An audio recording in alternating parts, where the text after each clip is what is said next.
नमस्कार फ्रेंड्स, मैं हनुमान सोनी एचपीएस एजुटेक यूट्यूब चैनल में जोधपुर राजस्थान से आपका हार्दिक स्वागत करता हूं साथियों। और मैं मानता हूं कि आप आनंद से पढ़ रहे होंगे, हमारे लगातार वीडियो आपको मिलते होंगे। दोस्तों, अगर आपको कहीं पर भी कमजोरी लगती हो तो आप दोस्तों ज़्यादा से ज़्यादा कमेंट करें ताकि हमें पता चले।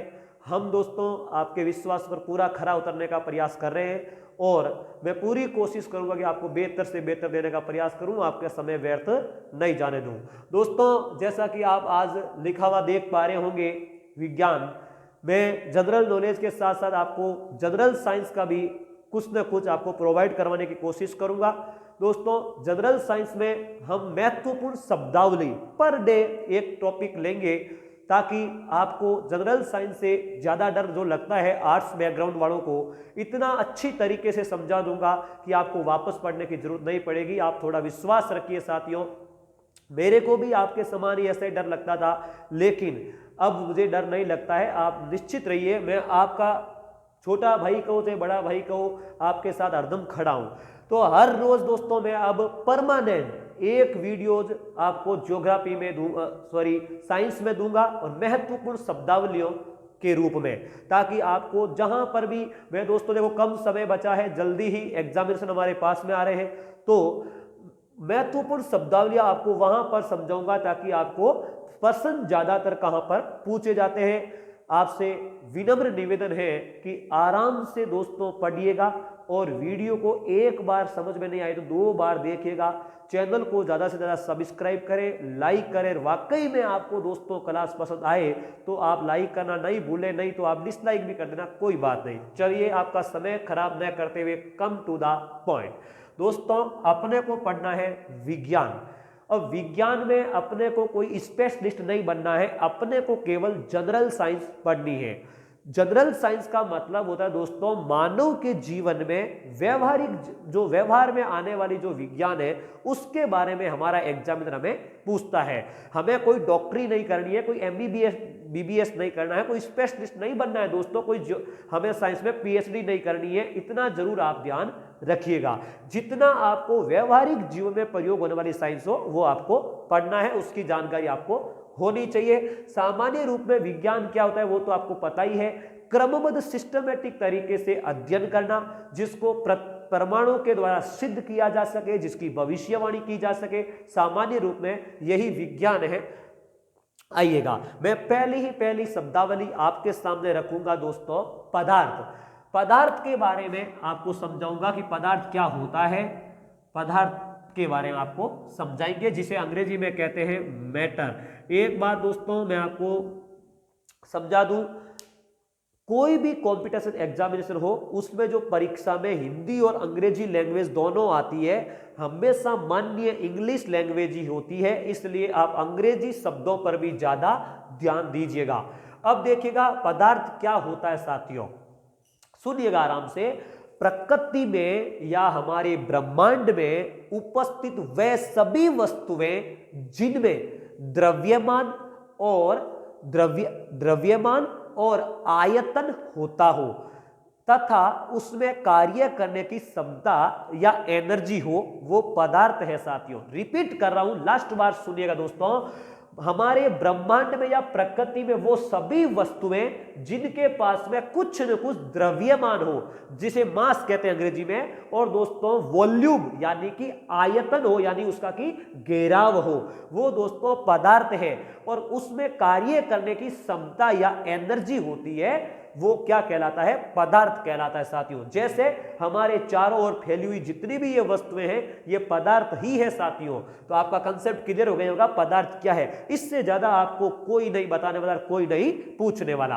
अब देखिए दोस्तों, पदार्थ जो है इसके हम दोस्तों बात कर रहे हैं पदार्थ की, तो विज्ञान की वो शाखा जिसमें अपन पदार्थ की उत्पत्ति, उनके गुण, उनकी संरचना, उनके संगठन और उनके प्रयोग में आने वाले सभी घटकों का अध्ययन जिसमें अपन करते हैं वो कहलाता है दोस्तों रसायन विज्ञान या केमिस्ट्री। आप समझ गए होंगे, हम जो केमिस्ट्री पढ़ते हैं उसमें इन्हीं का अध्ययन होता है। तो विज्ञान की वह शाखा जिसमें पदार्थ से संबंधित सभी घटकों का अध्ययन हो उसे रसायन विज्ञान के नाम से जाना जाता है। लगे हाथों आपको बता देता हूं, रसायन विज्ञान का जो जनक है साथियों वो है लेवोइसियर। याद रखिएगा साथियों, मेरा एक ही नियम है, एक एक लाइन में आपको सवाल मिलेगा, बस आप आवाज पर ज्यादा ध्यान दें। लेवोइसियर रसायन विज्ञान के जनक है। रसायन विज्ञान जो है मिस्र भाषा से कीमिया शब्द से निकला है जिसका अर्थ काला होता है। इसमें कोई नहीं पूछेगा, इस पर थोड़ा ध्यान रखिएगा। ठीक, अब देखिएगा हम बात करेंगे पदार्थ के गुण। पदार्थ के दोस्तों मुख्य रूप से दो गुण होते हैं। एक होता है फिजिकल यानी भौतिक गुण, फिजिकल मेरिट्स, भौतिक गुण फिजिकल मेरिट्स, और एक होता है दोस्तों केमिकल मेरिट्स, भौतिक गुण और रासायनिक गुण। भौतिक गुण और रासायनिक गुण समझ में नहीं आए दोस्तों, वीडियो को 2 बार देखिएगा। भौतिक गुण क्या होते हैं देखिएगा दोस्तों, जिन गुणों के कारण या पदार्थ की भौतिक अवस्थिति जिन गुणों के कारण हमें पता चलती है वो उसके भौतिक गुण हैं। यानी इस वातावरण में या प्रकृति में वो सभी पदार्थ जिन गुणों के कारण हमें पता चलता है कि वो वहां पर उपस्थित है वो भौतिक गुण ही है। कौन कौन से? जैसे देखो रंग है, किसी पदार्थ के रंग से हमें पता चलता है कि वो ऐसा पदार्थ है। गंध है, स्वाद है, घनत्व है, विशिष्ट घनत्व है, द्रवणांक है, द्रवणांक, हिमांक, अपवर्तनांक, अन्य कई गुण है साथियों जिसे अपन भौतिक गुणों में डालते हैं। यह सभी गुण पदार्थ के भौतिक गुण है साथियों। अब बात करें अपन रासायनिक गुण की। रासायनिक गुण क्या होते हैं? ये जो पदार्थ है ना साथियों, ये पदार्थ कितने क्रियाशील है उस क्रियाशीलता को बताने वाले जो गुण हैं वो रासायनिक गुण होते हैं। यानी पदार्थ सक्रिय है या निष्क्रिय उसको बताते हैं रासायनिक गुण। समझ में आ गई होगी आपको बात? Thank you. अब दोस्तों देखिएगा हम बात करेंगे इनका आगे जो अपने को पढ़ना बहुत ही जरूरी है। हम पहली शब्दावली लिए दोस्तों पदार्थ, इसके बारे में पूरी क्लियरनेस आपके सामने करेंगे। देखिए अब भौतिक गुणों के आधार पर पदार्थ जो है दोस्तों 3 प्रकार के होते हैं। मैं पूरा नहीं लिखूंगा, बार बार बोल रहा हूं। भौतिक गुणों के आधार पर दोस्तों पदार्थ जो होते हैं वो 3 प्रकार के होते हैं। कौन कौन से? ठोस, जिन्हें अपन कहते हैं सॉलिड। क्या कहते हैं? सॉलिड दोस्तों, सॉलिड। ये द्रव जिसे अपन अंग्रेजी में लिक्विड कहते हैं। मैं लिखूंगा नहीं पूरा दोस्तों, इतना समय बर्बाद नहीं करूंगा। लिक्विड कहते हैं। और गैस जिन्हें अपन गैस ही कहते हैं। यह भौतिक गुणों के आधार पर पदार्थ के 3 भाग है। तो आप मुझे बताइएगा ठोस क्या होते हैं, द्रव क्या होते हैं, गैस क्या होते हैं? सुनिएगा 2 आप विशेषताएं याद रख लेना दोस्तों। एक तो होता है आयतन जिसे अंग्रेजी में कहते हैं वॉल्यूम, और एक होता है दोस्तों आकार। समझ में आ गई? जिसका मतलब है आकार यानी जिसका फैलाव जो अपन सामान्य रूप में कह सकते हैं आकृति दोस्तों कैसा दिखता है। ध्यान रखना। देखिए याद करने का तरीका, वो पदार्थ जिसके ये दोनों निश्चित हो, स्थायी हो, वो तो है दोस्तों ठोस, और ये दोनों ही अनिश्चित हो वो है गैस। और दोस्तों आयतन तो निश्चित हो, आयतन का मतलब मात्रा, सामान्य रूप में मात्रा दोस्तों, तो यह तो निश्चित हो और यह अनिश्चित हो वो हो जाएगा लिक्विड। आपको याद हो गया होगा, रिपीट कर रहा हूं, यह दोनों दोस्तों जो है, यह दोनों जो है निश्चित हो, यानी आयतन भी निश्चित हो, आकार भी निश्चित हो। उदाहरण के लिए 1 किलो का जो बाट होता है वो दोस्तों कहीं पर भी देख लो आप, आकार और उसकी मात्रा जो है हमेशा स्थायी होगी, निश्चित होगी। चाहे भले ही हमारे जोधपुर में देख लो और चाहे भले ही जबलपुर में देख लो, एमपी में, कोई फर्क नहीं पड़ेगा। सामान्य रूप में जिस पदार्थ का आकार व आयतन निश्चित हो ठोस होगा। अब देखिएगा द्रव, यह तो दोस्तों क्या है? निश्चित है, लेकिन यह जो है दोस्तों अनिश्चित है। यानी जिस पदार्थ का आकार तो आयतन तो दोस्तों निश्चित हो लेकिन आकार जो है अनिश्चित है, उसे अपन कहेंगे द्रव। क्या कहेंगे अपन? द्रव कहेंगे साथियों। जैसे देखिएगा इसमें अपन बात करें तो जैसे पानी है, तेल है, पेट्रोलियम है, यह सामान्य रूप में क्या होते हैं? द्रव है।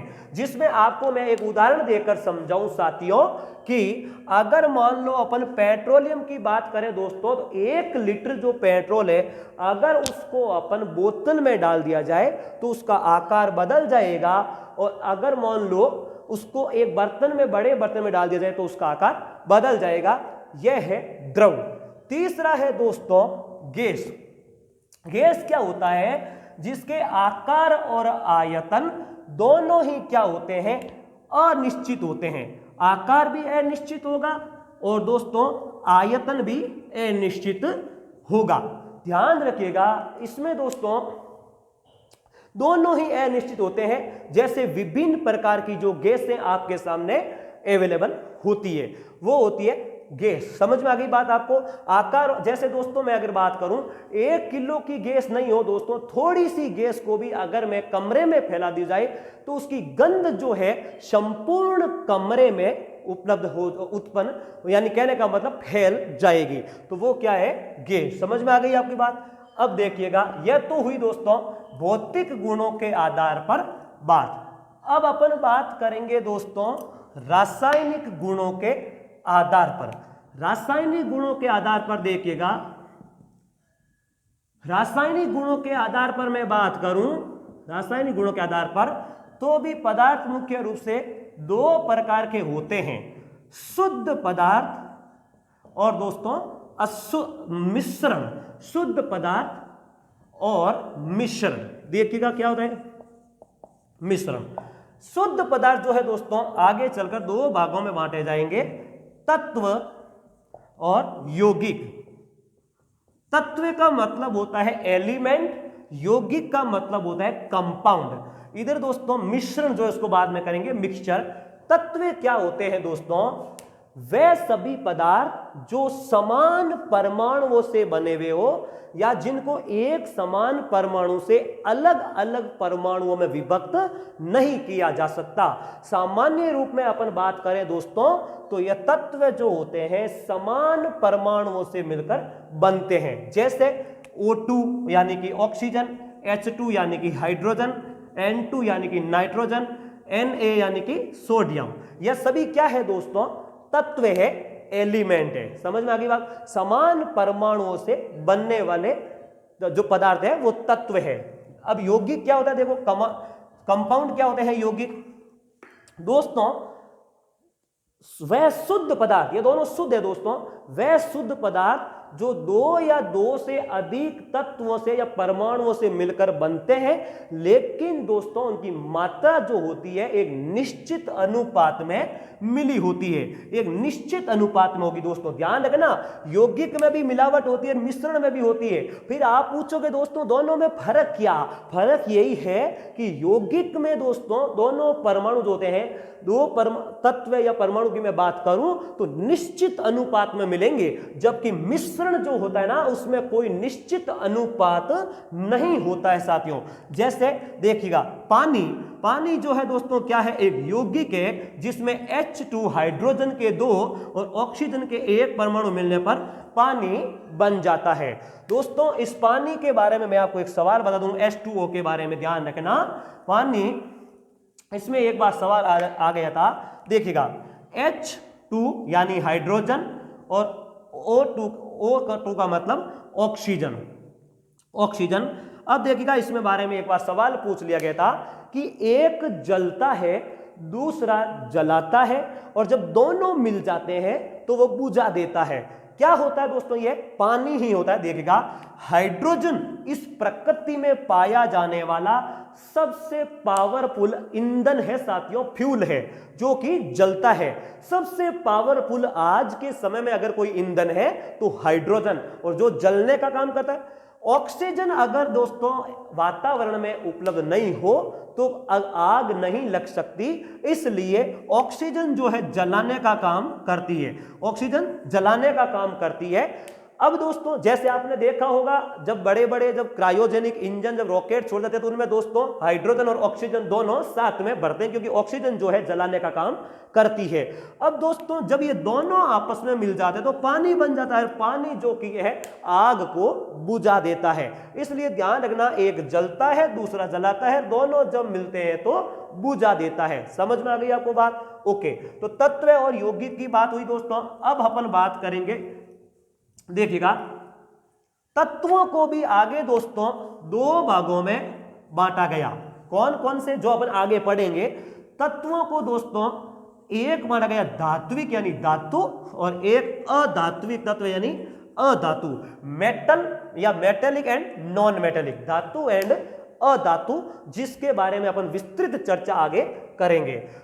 अब अपन बात करेंगे दोस्तों यौगिक की, तो यौगिक को भी अपन दो भागों में बांटेंगे साथियों। यौगिक को भी अपन दो भागों में बांटेंगे, एक कार्बनिक यौगिक और एक जो होता है दोस्तों अकार्बनिक यौगिक यानी ऑर्गेनिक एंड इनऑर्गेनिक। ठीक है, अब अपन बात कर रहे हैं मिश्रण की। मिश्रण क्या होते हैं दोस्तों? यह अशुद्ध पदार्थ होता है। मिश्रण जो है अशुद्ध पदार्थ होता है साथियों। इसमें क्या होता है, दो शुद्ध पदार्थ मिलते हैं तो एक पदार्थ बनता है, लेकिन उनकी मात्रा जो होती है वो निश्चित नहीं होती है, इसलिए वो अशुद्ध पदार्थ बन जाता है। जैसे मैं उदाहरण दूं आपके सामने, वायु या हवा, तो यह एक विभिन्न प्रकार के गैसों का मिश्रण है। आपको पूछ ले हवा क्या है, तो यह गैसों का मिश्रण है, लेकिन गैसों की कौन सी मात्रा कितनी प्रतिशत है वो कोई निश्चित नहीं है। तो बस इतना ही ध्यान रखना, दो शुद्ध पदार्थ मिलकर के एक अशुद्ध पदार्थ बनता है जिनमें कोई मात्रा निश्चित नहीं होती है, वो मिश्रण कहलाता है। मिश्रण भी दोस्तों आगे चलकर दो भागों में बांटा जाता है, समांगी मिश्रण और असमांगी मिश्रण।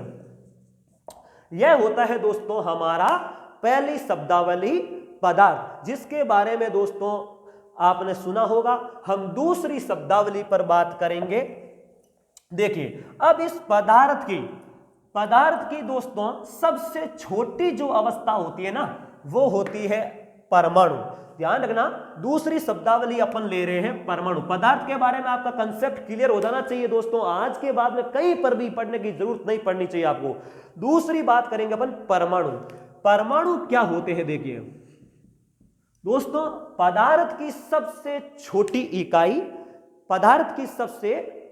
इकाई जो स्वतंत्र अवस्था में तो नहीं पाई जाती लेकिन अविभाज्य होती है। रिपीट कर रहा हूं, यह सवाल आ गया था दोस्तों परमाणु की विशेषताओं में, एक बार पूछ लिया गया था कि परमाणु जो है स्वतंत्र अवस्था में पाया जाता है। नहीं दोस्तों, स्वतंत्र अवस्था में नहीं पाई जाती है।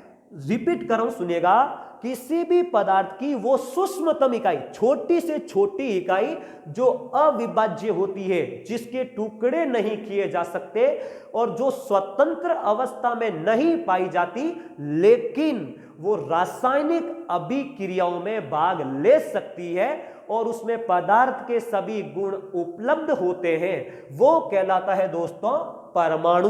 समझ में आ गई होगी आपको बात। परमाणु के लिए एटम शब्द का नामकरण किया था दोस्तों जॉन डॉल्टन ने 1803 में यह सिद्धांत दिया था, एटम शब्द का नामकरण किया था परमाणु के लिए।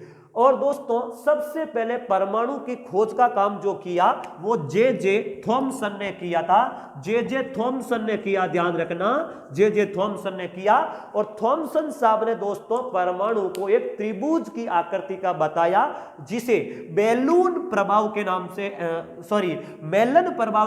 जाना जाता है। मेलन यानी त्रिभुज होता है साथियों, मेलन प्रभाव के नाम से इसे जाना जाता है जे थॉमसन के अनुसार। ठीक, अब देखिएगा, जॉन डॉल्टन साहब ने दोस्तों परमाणु के लिए अविभाज्य सिद्धांत दिया। इसका क्या मतलब होता है? इन्होंने कहा साथियों कि परमाणु को न तो आप उत्पन्न कर सकते हैं न ही आप उसको विनाश कर सकते, वो एक अविभाज्य इकाई है।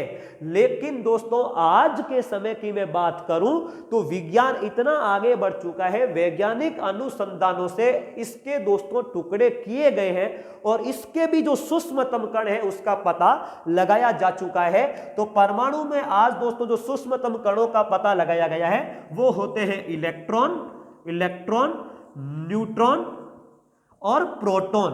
ये क्या होते हैं इसके बारे में अभी बात करूंगा साथियों। इलेक्ट्रॉन, न्यूट्रॉन, प्रोटॉन ये पता लगाया जा चुका है। दूसरा सिद्धांत दोस्तों देखिएगा, रदरफोर्ड का जो दोस्तों रदरफोर्ड का जो बोर मॉडल है दोस्तों, उसके माध्यम से परमाणु की संरचना को स्पष्ट किया जाता है। क्या कहा दोस्तों रदरफोर्ड साहब ने? इन्होंने बताया कि परमाणु के जो किसी भी पदार्थ का जो समस्त द्रव्यमान यानी कि जो भार होता है वो परमाणु के केंद्र में स्थित होता है। केंद्र का मैं बात करूं तो दोस्तों नाभिक, ध्यान रखना आपको, हमारे को साइंस ज्यादा समझ में इसीलिए नहीं आती है क्योंकि इसके जो शब्द जो होते हैं ना वो दोस्तों बड़े डिफिकल्ट होते हैं, इसलिए हमें समझ में नहीं आते हैं। रदरफोर्ड साहब के बोर मॉडल से दोस्तों परमाणु की संरचना को स्पष्ट किया जा सकता है, ध्यान रखना। और इसमें अपने को कैसे पता चलता है, इन्होंने बताया कि किसी भी पदार्थ का जो समस्त मास यानी जो भार होता है वो परमाणु के नाभिक में यानी केंद्र में स्थित होता है, जिसमें प्रोटॉन और न्यूट्रॉन उपस्थित होते हैं और इलेक्ट्रॉन जो है परमाणु के केंद्र के चारों ओर चक्कर लगाता है। बस यही बात इन्होंने बताई। इन्होंने कहा दोस्तों कि 2 प्रोटॉन जो है परमाणु के केंद्र में नाभिकीय बल, याद रखना दोस्तों, इस प्रकृति में 4 प्रकार के बल पाए जाते हैं जिनमें सबसे शक्तिशाली जो बल होता है वो नाभिकीय बल होता है। प्रोटॉन 2 आपस में दोस्तों प्रतिकर्षण उत्पन्न करते हैं, फिर भी इन दोनों को आपस में बांध कर रखने का जो काम करता है वो करता है ये नाभिकीय बल, न्यूक्लियर फोर्स। तो सबसे शक्तिशाली जो बल है वो न्यूक्लियर फोर्स है, लेकिन ये दोस्तों बहुत ही कम दूरी पर लगता है, जबकि सबसे कमजोर बल जो है दोस्तों वो गुरुत्वाकर्षण बल, ग्रेविटेशनल फोर्स है, लेकिन वो अनंत दूरी तक लगता है, पृथ्वी और सूर्य के बीच में भी लगता है। तो ये न्यूक्लियर फोर्स के कारण इस परमाणु के नाभिक में 2 प्रोटॉन मिलकर रहते हैं, यह रदरफोर्ड ने बात कही। तीसरा दोस्तों इसमें जो एक सिद्धांत है वो जे थॉमसन साहब ने भी बताया। जे थॉमसन साहब ने क्या बताया, देखिए दोस्तों, थॉमसन साहब ने कहा कि परमाणु में दोस्तों प्रोटॉन जो एक धनावेशित कण है, लेकिन इलेक्ट्रॉन जो एक ऋणावेशित कण है, और प्रोटॉन और इलेक्ट्रॉनों की संख्या समान होने के कारण परमाणु जो है एक स्वयं उदासीन है। और यही सवाल बना था एग्जामिनेशन में दोस्तों, देखिएगा, उदासीन हमें तो पता नहीं चल पाता है, जैसे ही कोई डिफिकल्ट वर्ड आते हैं अपन दोस्तों बहुत कठिन जो शब्द होता है उसमें तुक्का मारते हैं। ऐसा मत कीजिएगा साथियों, वापस सुनिएगा।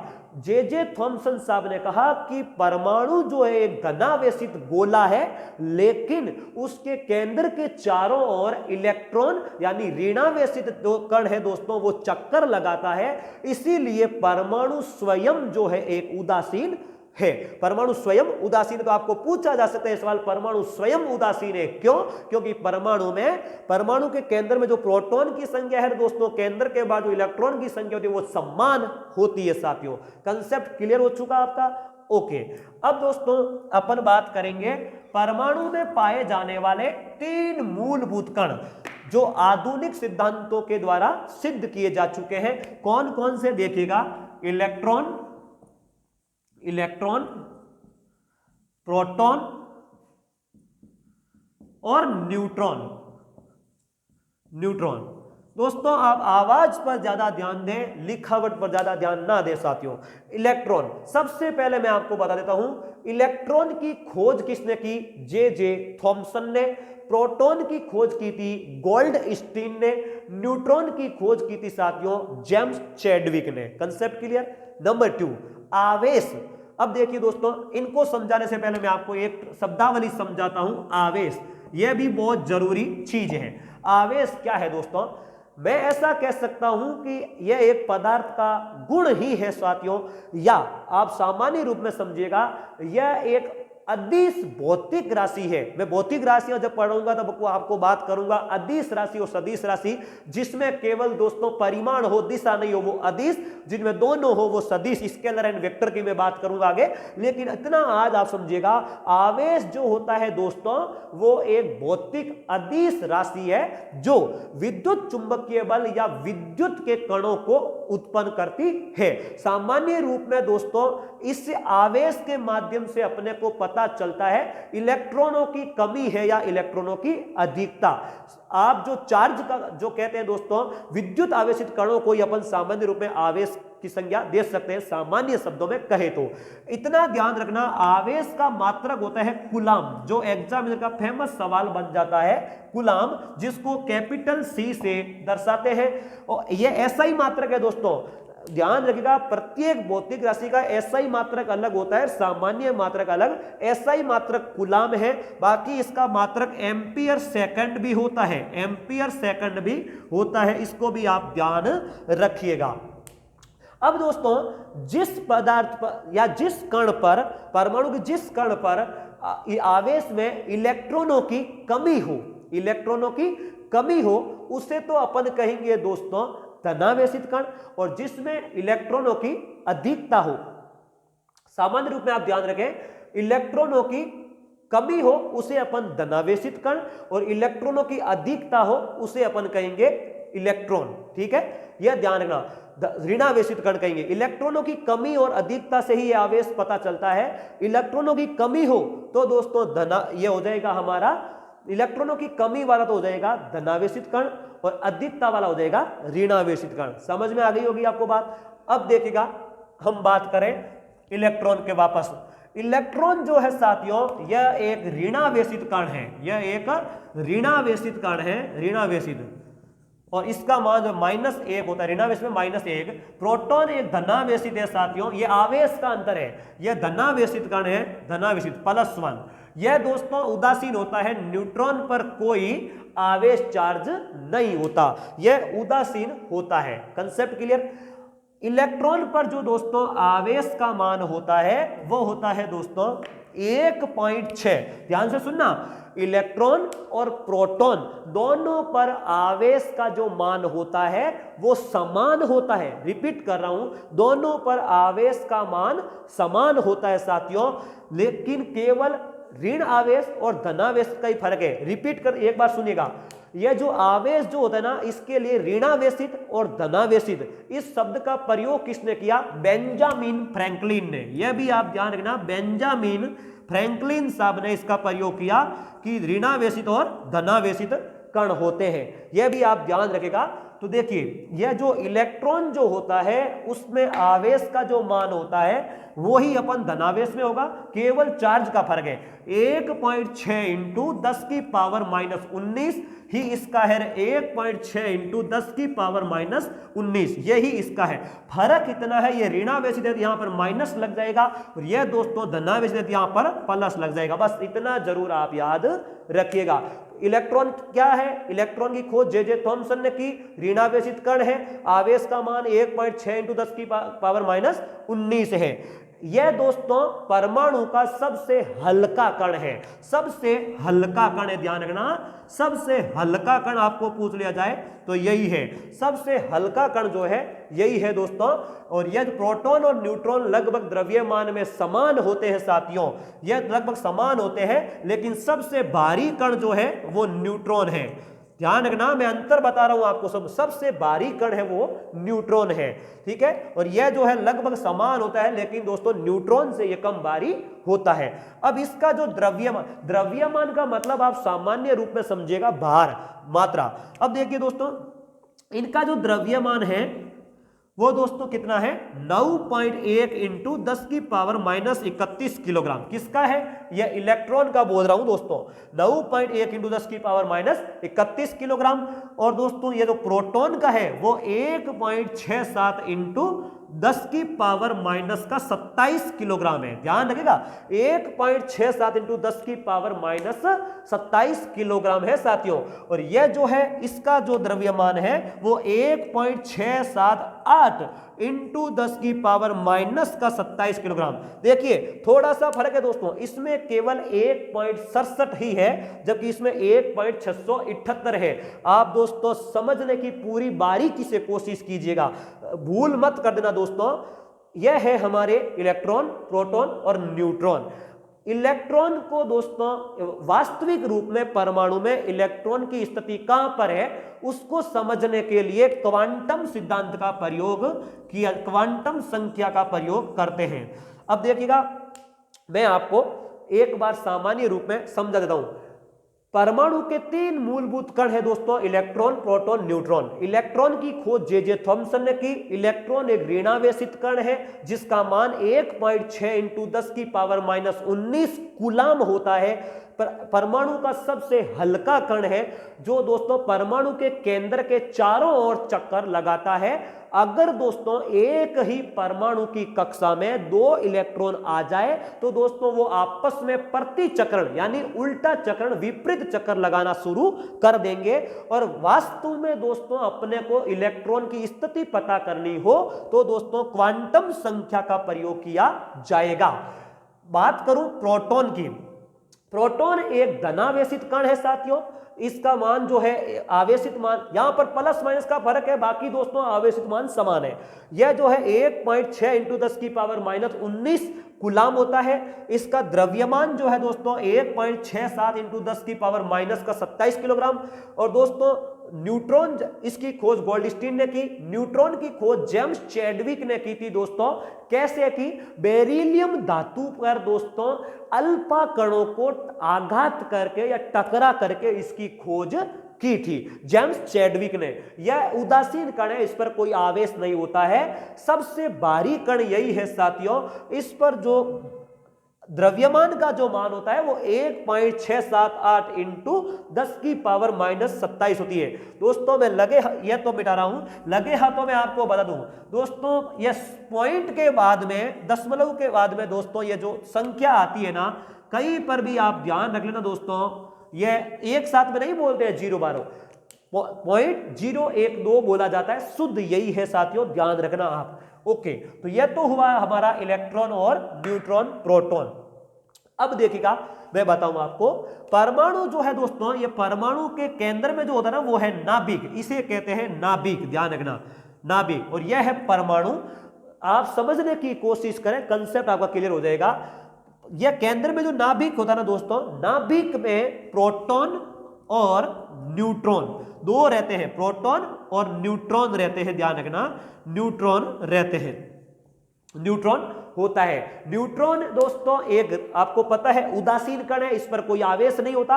प्रोटॉन धनावेशित कण है, समझिएगा आप। दोनों को संयुक्त रूप में दोस्तों साइंस की भाषा में न्यूक्लियॉन कहते हैं। क्या कहते हैं? न्यूक्लियॉन। याद रखना, यह सवाल पूछ लेते हैं, सवाल ऐसा आता है साथियों, न्यूक्लियॉन में सम्मिलित है, और यहां पर लिखा जाएगा प्रोटॉन और न्यूट्रॉन, प्रोटॉन और पॉजिट्रॉन, प्रोटॉन और न्यूट्रॉन, प्रोटॉन इलेक्ट्रॉन। इस समय आपको समझ नहीं आएगा कि नाभिक में जो दोनों कण होते हैं ना, प्रोटॉन और न्यूट्रॉन, उनको कहते हैं न्यूक्लियॉन। और इनमें एक उदासीन है और एक धनावेशित कण है। बाहर जो होता है दोस्तों, इसके चारों ओर, केंद्र के चारों ओर चक्कर लगाता है, वो इलेक्ट्रॉन होता है, इलेक्ट्रॉन होता है। समझ में आ गई यारों? अब दोस्तों समझिएगा, जे थॉमसन ने अपने सिद्धांत में बताया था कि परमाणु के मूलभूत कणों में इलेक्ट्रॉन और प्रोटॉन की जो संख्या होती है वो समान होती है। ध्यान से सुनिए ना दोस्तों, प्रोटॉन व इलेक्ट्रॉन जो है, इलेक्ट्रॉन इसकी संख्या जो है हमेशा समान होगी। प्रोटॉन मान लो 4 है तो इलेक्ट्रॉन भी कितना होगा? 4 ही होगा। यस, दोनों समान होती है साथियों। न्यूट्रॉन की संख्या जो है वो अलग होती है। इसी के आधार पर हम अपना अगला कंसेप्ट सॉल्व कर रहे हैं। देखिए कैसे, रिपीट कर रहा हूं, प्रोटॉन व इलेक्ट्रॉन की संख्या हमेशा साथियों समान ही होगी, और प्रोटॉन और न्यूट्रॉन की संख्या या इलेक्ट्रॉन की संख्या अलग, न्यूट्रॉन की संख्या, न्यूट्रॉन इन दोनों से अलग होगा। समझ में आ गई बात? इस आधार पर अपन आगे बढ़ रहे हैं साथियों। देखिए आपने सुना होगा परमाणु क्रमांक, परमाणु क्रमांक और परमाणु द्रव्यमान। द्रव्यमान को ही भार कहते हैं दोस्तों, परमाणु द्रव्यमान या भार, और यह है क्रमांक। क्या होता है दोस्तों क्रमांक? आज आपका कंसेप्ट क्लियर हो जाएगा, कहीं पर पढ़ने की जरूरत नहीं है। परमाणु क्रमांक दोस्तों, परमाणु में जो प्रोटॉन होता है ना नाभिक, उसमें प्रोटॉनों की संख्या जो होती है ना, वो होता है परमाणु क्रमांक। यानी रिपीट कर रहा हूं, किसी भी परमाणु में केंद्र में जितनी प्रोटॉनों की संख्या होती है उसे अपन दोस्तों परमाणु क्रमांक कहते हैं। तो सामान्य रूप में समझ जाइएगा, परमाणु क्रमांक बराबर प्रोटॉन की संख्या। Concept clear? और जितनी प्रोटॉन की संख्या होगी उतनी ही क्या होगी? इलेक्ट्रॉन की संख्या होगी। समझ में आ गई? दूसरी बात, प्रोटॉन दोस्तों हमेशा ध्यान रखना नीचे लिखा जाएगा, नीचे लिखा जाएगा। जैसे आपने कहा C6N7O8, यह जो 8 है दोस्तों नीचे लिखा जाता है, तो यह क्या है? परमाणु क्रमांक। ध्यान रखिएगा, मैं वापस बोल रहा हूं, परमाणु क्रमांक क्या होता है? किसी भी परमाणु के केंद्र में उपस्थित जो प्रोटॉनों की संख्या होती है वो परमाणु क्रमांक होता है। जैसे C6N7 और O8, परमाणु क्रमांक हमेशा नीचे लिखा जाता है। जैसे कार्बन का 6, नाइट्रोजन का 7, ऑक्सीजन का 8। ओके, यह परमाणु क्रमांक है। अब देखिए दोस्तों परमाणु भार, द्रव्यमान। ध्यान रखिएगा दोस्तों, इलेक्ट्रॉन और प्रोटॉन तो वहां पर भी कंप्लीट हो गए, दोनों समान है। ध्यान रखिएगा, proton plus neutron, proton plus neutron दोनों को जोड़ेंगे और जो योग आएगा वो कहलाएगा परमाणु का द्रव्यमान। क्यों भाई? देखो मैं बताऊं, हमने पहले ही दोस्तों रदरफोर्ड के साहब के बोर मॉडल में क्या समझा था कि परमाणु के केंद्र यानी नाभिक में किसी भी पदार्थ का समस्त द्रव्यमान होता है। और तो दोस्तों ये द्रव्यमान ही तो लिखा है। और आपने देखा नाभिक में कौन कौन होते हैं? प्रोटॉन और न्यूट्रॉन। तो दोनों का योग जो है वही तो ये होगा, द्रव्यमान संख्या होगी। तो ध्यान रख लेना, दोनों का योग जो होता है द्रव्यमान संख्या होती है। और जो ये द्रव्यमान संख्या हमेशा दोस्तों इनके ऊपर लिखी जाएगी। भले ही आप अंग्रेजी के कोई भी बड़े तत्व के ऊपर जो संख्या होती है ना, वो परमाणु का द्रव्यमान संख्या होती है। और द्रव्यमान संख्या का मतलब प्रोटॉन और न्यूट्रॉन की योग। और परमाणु क्रमांक का मतलब क्या हुआ साथियों? केवल एंड केवल प्रोटॉनों का योग, प्रोटॉनों की संख्या। और प्रोटॉनों की संख्या और इलेक्ट्रॉनों की संख्या हमेशा समान होती है। यह सवाल पूछा तो जाता है, लेकिन आजकल दोस्तों ट्रेंड थोड़ा अलग हो गया। कैसे पूछता है दोस्तों? देखिएगा, आपको क्या करेगा एग्जामिनर, ऐसे लिखेगा O8 20। अब आपको देखो समझिएगा, आपको पता चल गया यह परमाणु क्रमांक है और यह द्रव्यमान संख्या है। आपसे एग्जामिनर सीधा सवाल पूछ लेता है इसमें न्यूट्रॉन की संख्या कितनी है, न्यूट्रॉन की संख्या कितनी है। समझ में आई होगी? कैसे निकालेंगे आप दोस्तों? देखिएगा मैं आपको बताता हूं। न्यूट्रॉन यही सवाल पूछता है, RS तक दोस्तों यही सवाल जाता है और अपन को पता नहीं चल पाता है। कैसे? परमाणु क्रमांक 8 है, तो परमाणु क्रमांक का मतलब प्रोटॉन, और प्रोटॉन की संख्या 8 है तो इलेक्ट्रॉन की संख्या भी कितनी होगी? 8 ही होगी। तो 8 + 8 = 16। 8 = 8 प्लस कितना हो गया दोस्तों? 16। और यहां पर कितना है? ये 20 है। यहां पर कितना हो गया दोस्तों? 20 है। अब यहां तो आपको डरने की बात नहीं है, यह दोस्तों 8 है, यह आपको पता हो गया 8 है। तो ध्यान रखना, यह जो 20 है यह क्या है? परमाणु द्रव्यमान है। और परमाणु द्रव्यमान, अब देखो प्रोटॉन और इलेक्ट्रॉन की संख्या समान है। आपको कौन सी संख्या पूछी है? न्यूट्रॉन पूछा है, और न्यूट्रॉनों की संख्या को इंक्लूड करके यहां रखा है। तो 8 तो हो गए प्रोटॉन, और जब इसमें न्यूट्रॉन मिलाए तब हो गए 20। देखो परमाणु भार होता है प्रोटॉन प्लस न्यूट्रॉन, और यह है परमाणु भार 20। इसमें 8 तो दोस्तों यह हो गए, पीछे कितने बचे? 12, जो कि क्या है? न्यूट्रॉन है। समझ में आ गई बात आपको? लेकिन अब देखिएगा, अगर आपको यहीं पर पूछ लेते इलेक्ट्रॉन की संख्या तो 8 और 8 ही होती। भाई कितनी होती? 8 ही होती। समझ में आ गई आपको बात? यह आपको ध्यान रखना है। ओके, अब दोस्तों 2 कंसेप्ट में आपके और क्लियर कर देता हूं, फिर हम पदार्थ के बारे में आज खत्म कर देंगे इस चैप्टर को। देखिएगा, एक होता है दोस्तों आइसोटोप। आइसोटोप जिसे अंग्रेजी में, हिंदी में कहते हैं समस्थानिक। देखो मैं आपका एक कंसेप्ट क्लियर कर रहा हूं। एक दोस्तों किसी भी शब्द के पीछे लिखा हुआ होगा युक्त और एक लिखा हुआ होगा मुक्त। अगर युक्त लिखा हुआ हो तो समझ लेना वो उसके साथ में है। जैसे मैं बोलूं आयतन युक्त, इसका मतलब उसमें आयतन जुड़ा हुआ है, और मुक्त इसका मतलब नहीं है। कंसेप्ट क्लियर हो गया? आइएगा अब देखो, आइसोटोप समस्थानिक और आइसोबार समबारिक क्या होते हैं, दोनों में फर्क क्या है? बार का मतलब मिली बार का जो प्रयोग करते हैं ना, वायु दाब यानी बार, तो समबारिक क्या होते हैं दोस्तों, दोनों देखिएगा। यह परमाणु क्रमांक और परमाणु बार के ही है दोस्तों। वो सभी ऐसे परमाणु, ध्यान से सुनना, मैं आइसोटोप बोल रहा हूं, ऐसे परमाणु जिनका परमाणु क्रमांक तो समान हो लेकिन द्रव्यमान संख्या अलग अलग हो, वो क्या कहलाते हैं दोस्तों? आइसोटोप या समस्थानिक कहलाते हैं। कंसेप्ट क्लियर हो जाना चाहिए। वापस बोल रहा हूं, वो परमाणु जिसमें दोस्तों क्या हो, परमाणु क्रमांक तो समान हो लेकिन परमाणु की द्रव्यमान संख्या जो है अलग अलग हो, उसे कहेंगे आइसोटोप। इसमें दोस्तों रासायनिक गुण तो समान होते हैं लेकिन भौतिक गुण अलग अलग होते हैं। यह होता है आइसोटोप। जैसे देखिएगा, यह है दोस्तों हाइड्रोजन। अब मान लो यह देखिएगा, हाइड्रोजन के 3 समस्थानिक होते हैं दोस्तों। यह क्या है? मैंने बोला परमाणु क्रमांक समान है। मान लो यह परमाणु क्रमांक हाइड्रोजन का कितना होता है? हाइड्रोजन परमाणु क्रमांक 1 होता है दोस्तों। तो देखो तीनों में समान है, 1 1 1। लेकिन दोस्तों द्रव्यमान संख्या जो ऊपर लिखी जाती है, ये लो अलग अलग हो गया।